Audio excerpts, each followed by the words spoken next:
Welcome back to my channel Fatiha blog থেকে আমি ফাহিমা চলে আসলাম আজকে ছোট্ট একটা লাইফস্টাইল ব্লগ নিয়ে আর কিছু গাছ লাগানোর টিপস নিয়ে। বাসার ভিতরে গাছ কিভাবে থাকে সেটা আপনাদের সাথে আজকে শেয়ার করব, দেখতে থাকেন। আর যদি ভিডিওটি ভালো লাগে তাহলে ছোট্ট একটা লাইক দিয়ে পুরো ভিডিওটি ওয়াচ করবেন। তো আজকে রান্না রিলেটেড কিছুই বলবো না বা ভিডিওতে রান্নার কিছুই দেখাবো না। আমি আমার বাসার ভিতরে যেই মানি প্লান্ট গাছগুলো পানির ভিতরে রাখি সেগুলো কিভাবে রাখি এবং কয়দিন পর পর এগুলো রোদ্রে দিই সেটাই আপনাদের সাথে শেয়ার করব, দেখতে থাকেন সবাই।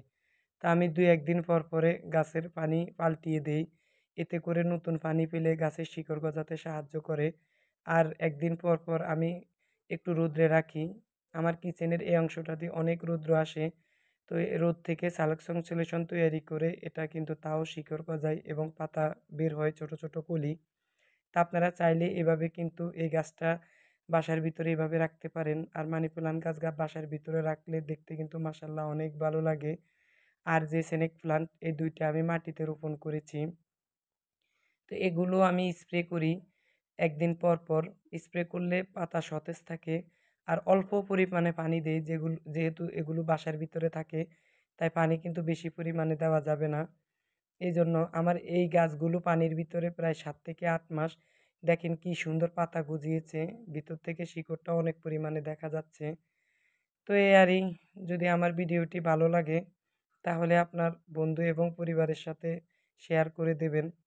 আর আপনারা এভাবে সুন্দর করে গাছ লাগাবেন, দেখবেন গাছ একবারে মরবে না, গাছের গ্রোথ ভালো হবে। আর এই কিচেনের এই কাউন্টার টপের এই অংশে একটা মগে মানে আরএফএল মগে আমি মাটিতে মানি প্লান্ট গাছটা লাগিয়েছি, এটা রোদ্রে থাকে। দেখেন এটাও কত সুন্দর হয়েছে। তারপর কিছু কেনাকাটা করেছি। আজকে ব্যালকনিটা সুন্দর করে একটু সাজিয়ে সেখানে কফি খাবার আপনাদের সাথে আমার ব্যালকনির গেটআপটা শেয়ার করব। তো এই 2টা ম্যাট নিয়েছি আমি কিচেনে ব্যবহার করার জন্য, আর এটা নিয়েছি আমি পাপোশ হিসাবে বেডরুমে ব্যবহার করার জন্য। আর 2টা প্লাস্টিকের আরএফএলের জার নিয়েছি, মানে গাছের টব নিয়েছি। স্পাইডার প্লান্ট দারাজ থেকে অর্ডার করেছি, তো সেগুলো আসলে এটার সাথে এগুলার ভিতরে রোপণ করব, তো সেটা তো আপনারা দেখতে পাবেন। তারপর চলে এসেছি বিকালে একটু নাস্তা তৈরি করব। তো বেশি কিছু না, 2টা আপেল কেটে নিয়েছি আর হচ্ছে একটু কফি তৈরি করব। তো এর ভিতরে অফ ক্যামেরায় কিন্তু আমি সুন্দর করে আমি আমার ব্যালকনিটা সাজিয়ে নিয়েছি।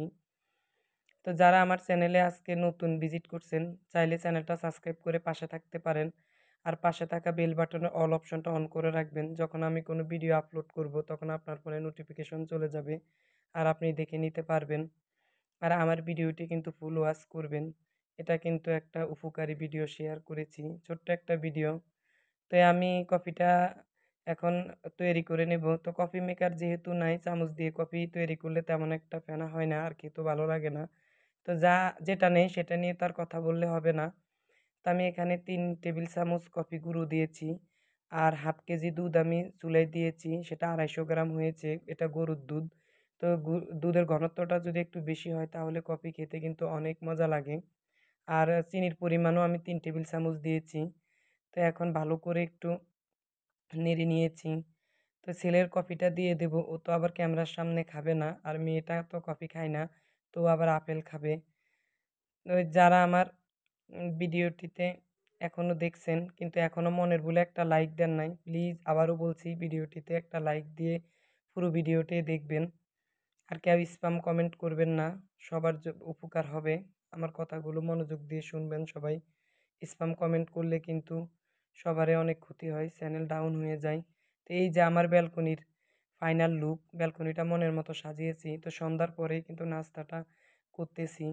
তো এই আরই, সবার সুস্থতা কামনা করে ভিডিওটি এ পর্যন্ত রাখছি। তো আমার ব্যালকনি সাজানোটা কেমন হয়েছে আমাকে কমেন্টস করে জানাবেন। কমেন্টস করলে নতুন ভিডিও তৈরি করার জন্য উৎসাহ জাগে, মনের ভিতরে ভালো লাগে। তবে আমার আপুরা অনেক ভালো, অনেক সুন্দর সুন্দর কমেন্ট করে। এই কমেন্টগুলো পড়লে এমনি ভিডিও তৈরি করার জন্য মনের ভিতরে প্রেরণা আসে। তো সবার সুস্থতা কামনা করে আমি ভিডিওটি এ পর্যন্ত রাখছি। দেখা হবে নেক্সট ভিডিওতে নতুন কোনো লাইফস্টাইল ব্লগ নিয়ে।